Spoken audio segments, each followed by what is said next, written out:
다우존스가 4만 포인트를 돌파했다. 페이스북이 트럼프 계정의 제한을 해제했다. UBS의 투자 등급 하향에도 불구하고 테슬라가 급락 하루 만에 반등했다.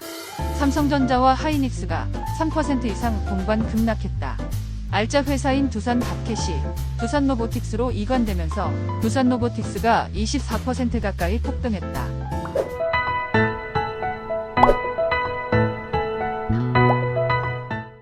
7월 15일 월요일 출근길 주식 시황입니다. 지난 주말 뉴욕 증시는 일제히 상승했다. 다우존스는 247.15포인트 상승한 4만.9포인트로 마감했으며 S&P 500 지수는 30.81포인트 상승한 5,615.35, 나스닥은 115.04포인트 상승한 18,398.45포인트로 마감했다.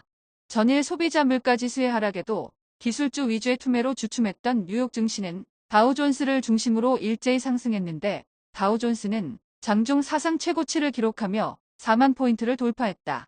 빅테크주들은 혼조세로 마감한 가운데 애플과 엔비디아가 1% 넘게 상승하고 테슬라가 3% 가까이 급등하면서 나스닥 지수는 소폭 상승했는데 페이스북은 3% 가까이 급락세를 보인 가운데 트럼프 전 대통령에 대한 계정 제한 조치를 철회한다고 밝혀서 앞으로 주가 행보가 주목된다. 전일 급락했던 엔비디아가 하루 만에 반등하고 인텔이 3% 가까이 급등, 마이크론도 2% 이상 상승한 가운데 퀄컴과 TSMC도 1% 이상 상승하면서 필라델피아 반도체 지수는 1% 이상 상승했다.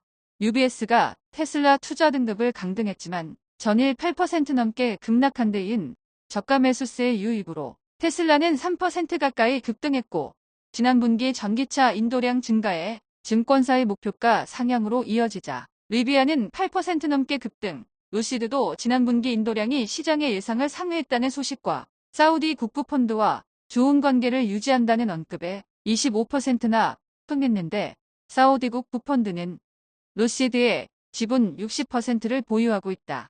10년 만기 국채 수익률은 4.187%로 하락했고 2년 만기 국채 수익률도 4.46%로 하락했다. 원달러 환율은 1377원으로 상승했고 서부텍사스 종질유는 배럴당 82.21달러로 하락했다. 비트코인은 59,000달러대 후반으로 급등했고 이더리움도 3,100달러 후반대로 상승했다. 지난 금요일 국내 증시는 일제히 하락했다. 코스피는 전일 대비 34.35포인트 하락한 2,857포인트로 마감했으며 코스닥은 2.05포인트 하락한 850.37포인트로 마감했다. 코스피는 외국인의 순매도에 1% 넘게 하락했는데 삼성전자와 하이닉스는 전일 미국장에서 반도체주의 급락에 외국인의 대량 순매도가 이어지며 3%대로 동반 급락하고 현대차, 삼성물산도 2% 내외로 하락한 가운데 삼성 SDI도 2% 넘게 하락하며 코스피 하락에 일조했다. 에코프로와 에코프로비엠이 4일 만에 반등하며 나란히 3%대로 급등했지만 HLB가 5% 이상 급락하고 삼천당제약도 3%가량 급락한 가운데 최근 급등세를 보인 실리콘투가 외국인과 기관의 동반 순매도에 12% 넘게 폭락하며 코스닥 지수는 소폭 하락으로 마감했다. 방산주는 외국인과 기관의 동반 매도세에 대부분 하락했는데 LI지넥스원만 외국인이 순매수로 돌아서며 1% 넘게 상승했고 한화 에어로스페이스는 HBM 장비 관련 회사인 한화인더스트리얼 솔루션의 분할을 결정했다는 소식에 증권사의 긍정적인 평가를 받고 있다. 중국 소비 관련주는 대부분 상승한 가운데 롯데관광개발은 흑자 전환 기대감에 외국인과 기관의 동반 매수가 이어지며 1% 이상 상승했다.